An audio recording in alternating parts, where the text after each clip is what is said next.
హరి ఓం శ్రీ గురుభ్యో నమ.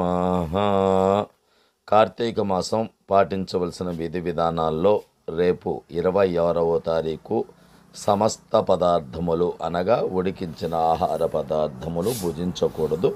పండ్లు పలహారములు భుజించవలయను. అలానే దానము చేయవలసినది నిలవ ఉండే సరుకులు ఏమైనా దానము చేయవచ్చును. అలానే పూజించవలసిన దైవము కుబేరుడిని పూజించవలయను.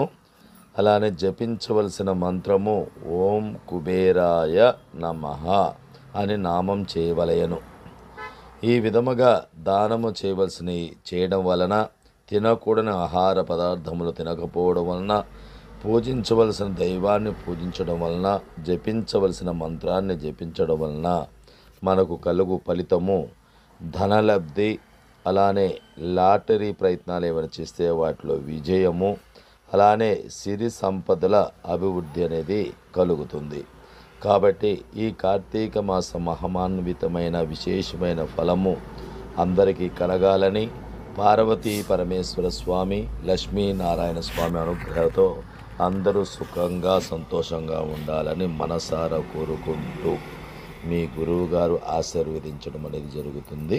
సర్వే జనా సుఖినో భవంతు.